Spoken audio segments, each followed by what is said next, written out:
You are listening to Bedtime Dreamy Tales. Subscribe to our channel for new story. Story titled The White Duck. Once upon a time, in a kingdom known for its beauty and prosperity, a great and powerful king named Alaric married a lovely princess named Seraphina. Their wedding was a grand affair, attended by nobles and commoners alike, who all marveled at the love and happiness radiating from the royal couple. However, their blissful days together were cut short when King Alaric was called to lead an expedition to a distant land to defend his kingdom from invaders. Before leaving, King Alaric held Queen Seraphina close, his heart heavy with worry. "My dearest Seraphina," he said, "while I am away, promise me you will never leave the castle, hold no intercourse with strangers, beware of evil counselors, and especially guard yourself against strange women. Your safety is my greatest concern." Queen Seraphina, her eyes brimming with tears, nodded solemnly. "I promise, my love, I will obey your wishes and await your return with a heart full of hope."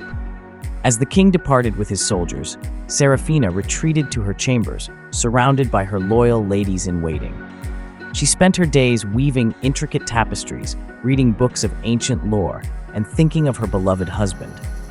Often, she gazed out the window, her heart aching with loneliness. One day, as she sat by the window, letting her tears fall onto her embroidery, an old woman appeared below. She leaned on a crutch and looked up at the queen with kind, homely eyes. "Why do you weep, fair queen?" she called out. "Such beauty should not be marred by sorrow. Come out into the garden, where the birds sing and the flowers bloom. The fresh air will lift your spirits." Seraphina remembered her promise to the king, but the old woman's words were soothing. "I should not leave the castle," she replied hesitantly. "Nonsense, dear child," the old woman coaxed. "What harm can come from a stroll in the garden? It will do you good to feel the sun on your face and hear the songs of nature." After much hesitation, Seraphina gave in, thinking, what harm can a short walk in the garden do? Little did she know, the kind-looking old woman was a wicked witch named Morgana, who envied the queen's happiness and plotted her downfall. Queen Seraphina stepped into the garden, marveling at the vibrant colors and the sweet scent of blooming flowers. Morgana led her to a clear pond in the garden's center, where the water sparkled invitingly under the warm sun. "The day is hot, and the water looks so refreshing," Morgana suggested. "Wouldn't a quick dip be delightful?" Initially, Seraphina hesitated, but the idea of cooling off in the pond was too tempting to resist. She slipped off her royal robes and stepped into the water. As soon as her feet touched the cool ripples, Morgana gave her a great shove, sending her into the deep part of the pond. "Swim henceforth, white duck," Morgana cackled, casting a spell that transformed the queen into a white duck. With a wicked grin, Morgana assumed Seraphina's form, donning her royal garments and returning to the castle. She fooled everyone, including the king, who returned from his expedition shortly after. Overjoyed, he embraced Morgana, not realizing his true wife was trapped in the pond.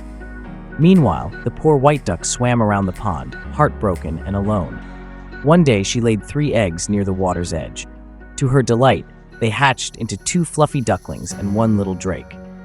Seraphina, even in her enchanted form, cared for them lovingly. She warned her ducklings to stay close and avoid the castle. "A wicked witch lives there," she quacked. "She has ruined me and will try to harm you." Despite their mother's warnings, the ducklings were curious and playful. One day, they ventured too close to the castle windows. Morgana, sensing their presence, lured them inside with sweet words and tempting treats. She led them to a cozy room, pretending to be kind, and left them to sleep. The little drake, however, was restless and couldn't sleep. As he lay awake, he heard Morgana speaking to the servants in the kitchen.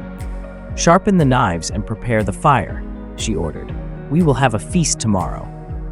Terrified, the drake whispered to his sisters, "We cannot sleep, we wake and weep. Sharp is the knife, to take our life. The fire is hot, now boils the pot, and so we wake and lie and quake."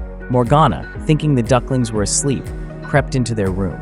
Seeing the 2 little ducklings fast asleep, she killed them on the spot, leaving their little bodies cold and lifeless. The next morning, the white duck searched frantically for her ducklings. When she found their lifeless bodies, her heart broke. She flew to the palace courtyard, quacking mournfully. "Quack, quack, my little loves, quack, quack, my turtle doves. I brought you up with grief and pain, and now before my eyes you're slain. I gave you always of the best. I kept you warm in my soft nest. I loved and watched you day and night. You were my joy, my one delight. King Alaric, hearing the white duck's sorrowful cries, felt a pang of doubt about his new queen. "Wife, what is this? Listen to that white duck," he said. Morgana, trying to dismiss his concerns, replied, "It's just a duck quacking, my dear. Servants, chase it away!" But the white duck evaded the servants, circling back to her dead children and quacking persistently.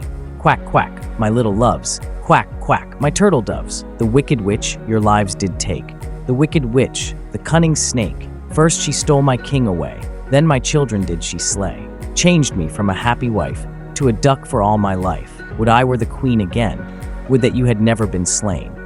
The king, moved by the duck's plaintive cries, commanded his servants, "Catch that duck and bring it here."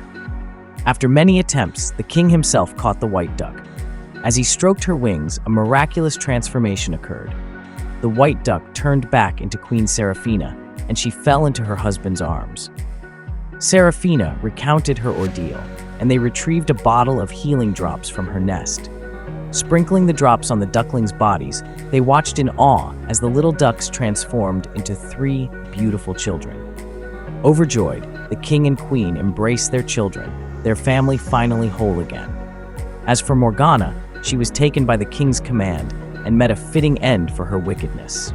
King Alaric, Queen Seraphina, and their children lived happily ever after, their hearts filled with love and gratitude, never to be parted again. And the kingdom, having witnessed the power of love and the triumph of good over evil, celebrated their royal family with renewed devotion and joy. If you like this story, please give this video a like. For more stories, go to bedtimedreamytales.com. See you in the next story.